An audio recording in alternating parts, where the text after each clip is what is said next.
Para estar bien con alguien, lo primero y más importante es estar bien con uno mismo. Vamos a desgranar esta frase. Primero, ¿amamos como nos amaron? Esta pregunta me refiero a, ¿yo me vinculo dependiendo de cómo a mí me han enseñado a vincularme, a querer? ¿Yo hago exactamente lo contrario de lo que me han enseñado? ¿De qué depende? Primera pregunta. Segunda pregunta, segunda afirmación. Para estar bien con alguien hace falta estar bien con uno mismo. Empecemos desde el principio. ¿Estar bien con uno mismo qué significa? Lo primero es que yo me conozco.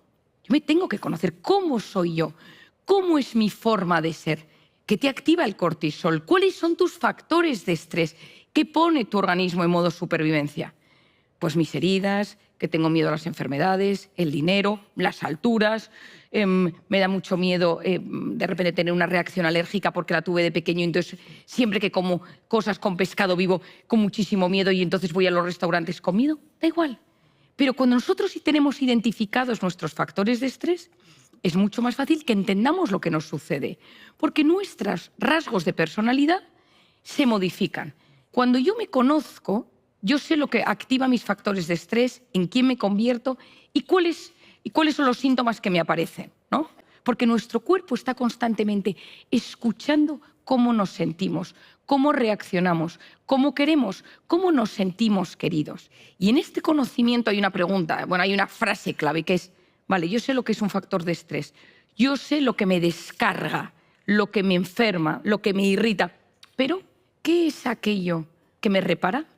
¿Dónde me recupero yo? Por eso parte de conocerme significa que yo conozco cómo es mi forma de ser, yo conozco que me descarga, yo conozco que es aquello que activa mi modo alerta, sé en quién me convierto. Esto es muy bueno. Pues lo he dicho muchas veces y parece un reduccionismo, pero muchas crisis de pareja son estados de alerta de uno de los dos que lleva años o meses o semanas en modo alerta y está en esa versión negativa, irritable, no se puede hablar con él, no se puede comunicar, encima todo le duele, se queja por todo. Dices, tío, ¿ya no me quieres? No, pues, esperemos que no. Sino lo que le sucede es que se ha ido a ese punto donde su cerebro, su organismo se ha ido al modo alerta y ya no puede conectar contigo porque está en su peor versión y su batería está completamente agotada. Por lo tanto, yo me conozco. Lo segundo fundamental es que yo me comprenda. Todos nosotros tenemos una historia, tenemos una biografía.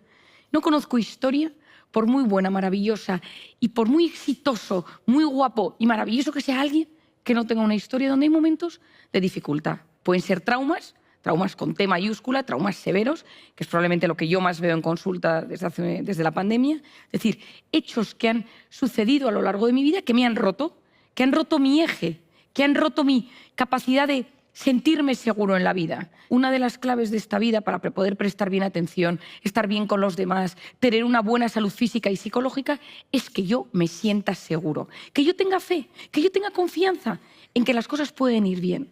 Cuando yo tengo un trauma, yo pienso siempre que las cosas van a ir mal. Es como que yo activo dentro de mí un miedo constante a que las cosas van a ir mal. Cada uno trae su propia historia donde hay heridas y que esas heridas pueden tener un impacto y que pueden influir poderosamente. Tenemos que identificar nuestros traumas, nuestras heridas, de dónde viene esa forma, esa manera que a veces yo tengo de estar hiperalerta. ¿Por qué es importante que yo me comprenda? Porque cuando yo me comprendo me siento aliviado. Cuando yo comprendo mi historia, entiendo que a veces hay ciertos comportamientos míos que vienen derivados de eso. Por ejemplo, el otro día me viene una paciente a la consulta y me cuenta que ella lleva muchos años, ella tiene una historia de muchísima dureza. Sus padres se separaron, se fue a vivir con su padre, su madre se fue con otro hombre y les abandonó y no reapareció. El padre cayó en el alcoholismo, una abuela la acogió, la abuela se muere, acaba en una especie de residencia donde hay una tía segunda que le paga la residencia, es decir, historia de abandono y de gente que desaparece de su vida sin dar explicaciones. Esta chica consigue estudiar la carrera y ahora cuando yo la descubro, es una persona que trabaja en una empresa, en una multinacional, teletrabaja la mayor parte del tiempo y ahora se ha venido a Madrid, a las oficinas de Madrid. Todo el mundo la conoce online, pero no presencial.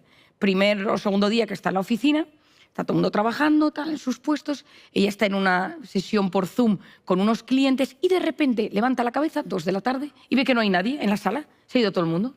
Entonces empieza a llorar, un ataque de ansiedad, escribe en el chat, ¿dónde estáis? Y dice, nos hemos bajado a comer, te estamos esperando. Pero en su interpretación era, me han vuelto a abandonar. Entonces ella cuando me lo contaba me decía, Marian, No sabes lo mal que me puse. Vinieron a mi mente todos los momentos a lo largo de mi vida que desaparece gente sin dar explicación. Uno escucha esta historia y dice, hombre, tampoco es para tanto. Todo depende de dónde vengas. Esto es lo que yo denomino en mi libro, en Encuentra tu persona vitamina, los cimientos emocionales. Esa casita donde yo lo denomino, como os decía, cimientos emocionales, puede producir que yo replique lo que he vivido, que yo me vaya en sentido contrario o que yo intente analizarlo, que es un poco lo que yo pretendo, y que sea capaz de hacer lo que es mejor para mí. Una cosa súper importante que he descubierto después de muchos años de profesión es que cuando tenemos identificados los temas, en el 50% de las veces cambiamos. O sea, el hecho de identificar por qué hago una cosa, solo identificarlo, luego encima si hacemos terapia o nos entendemos o introducimos rutinas, pero solo con identificarlo, clink, y de repente hay un cambio. Para estar bien conmigo mismo, una de las principales cosas que tengo que hacer es analizarme y decir, ¿cómo soy yo? Porque claro, al final todos nosotros tenemos nuestros rasgos, nuestras formas de ser.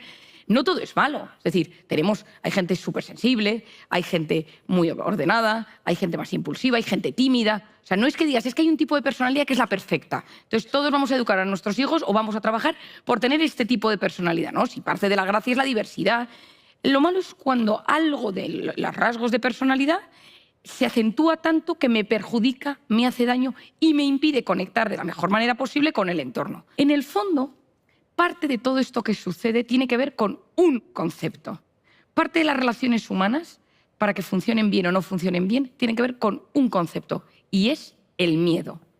Al final, el miedo es algo natural, nacemos con miedo, es fundamental el miedo. Gente que me dice, Marian, es que a mí me encantaría vivir sin miedo. No, es imposible vivir sin miedo, porque el miedo es absolutamente fundamental porque nos hace ser prudentes. Lo malo es cuando el miedo se apodera de mí.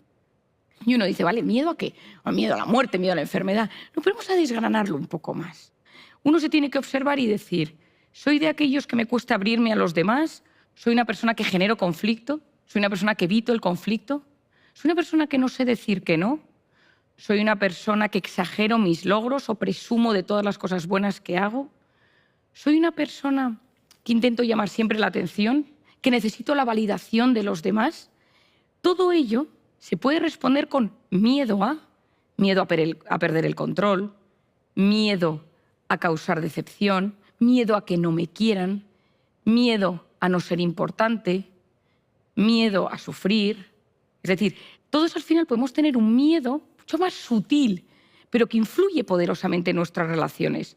Por lo tanto, yo me conozco, yo me comprendo, yo entiendo que a veces en mis relaciones hay miedo, y como yo tengo miedo, cuando yo tengo miedo yo ya no interpreto desde la seguridad y la confianza, sino interpreto las relaciones desde el miedo. La felicidad no es lo que nos pasa, sino cómo interpretamos lo que nos pasa. Y cuando tenemos miedo, porque nos abandonan, porque no entendemos las cosas, porque no me sé comunicar, mi mente está mucho más polarizada, me cuesta mucho más empatizar, mi corteza prefrontal, que es la que me permite entender a la persona de delante, se bloquea y voy a modo supervivencia, por lo tanto en modo egoísta. Aprender a comunicar. ¿Entender cómo comunico yo? ¿A mí me han enseñado a expresar mis emociones? No. A veces la gente viene a la consulta y te dice, Marian, yo tengo ahí un trauma, pero no quiero abrirlo todavía. Lo tengo ahí escondido, ¿no? Entonces tú, como la habilidad del terapeuta es conseguir llegar a ese concepto y en un momento dado poder abrir esa herida que trae esa persona. Para estar bien con alguien tengo que estar bien conmigo mismo, comprenderme. No significa que tengo que estar siempre bien. Tengo que saber cómo soy, cómo me comunico. Aquí, por ejemplo, hay un concepto muy importante que es las personas PAS, de alta sensibilidad. Concepto del que yo he trabajado muchísimo. Las personas de alta sensibilidad son gente que lo capta todo, el gesto que me has puesto, cómo me lo has dicho, la manera, siempre me lo dices de una manera y esta vez es de otra. Todo les afecta mucho más, por lo tanto viven la comunicación a flor de piel. Si uno está casado con alguien que es de alta sensibilidad o tiene un hijo o un padre o uno mismo o una misma, es fundamental que lo entienda porque la sensibilidad es un don, pero si yo no la identifico y sé que la tengo, se convierte en una tortura, porque el mundo me abruma y porque le cojo miedo a la vida, porque todo es una amenaza para mí, cómo me hablan, cómo me tratan, los ruidos, los sonidos, cada cual con sus circunstancias y por lo tanto cada vez me cuesta más gestionarme. Sentir que nos quieren es maravilloso. Somos más fuertes, no cuando somos fuertes, sino cuando nos sentimos queridos. Que nos sintamos queridos es una de las claves más importantes para encontrarnos bien. Intoxicados de cortisol, en un mundo intoxicado de cortisol, de miedo, de amenaza, que uno ve las noticias, que uno tiene sus propias heridas, la macro batalla, la micro batalla, porque al final el mundo le pasa lo que le pasa, pero yo tengo mi propia batalla. Y en el otro lado tenemos ese mundo dopaminérgico, que es esa dopamina que me ayuda a disfrutar, pero intoxicado de dopamina que me lleva a un gran vacío cuando no soy capaz de gestionarla bien, la de la gratificación instantánea, las redes, etc. Nos salva la oxitocina, nos salva el amor, nos salvan los vínculos. Hay que dejar de tener miedo a querer, ya que nos quieran. Te pueden haber herido y si eres incapaz de volver a confiar en alguna relación, no digo solo me refiero de pareja, sino de amigos. La gente me dice, María, es que yo ya no confío nunca en nadie. Deja que te ayuden, deja que te desbloqueen, porque todos los estudios, la evidencia, los profesionales sabemos que el amor existe. Cualquier persona que se cruce por nuestro camino, nosotros seamos vitamina para ellos. Muchísimas gracias.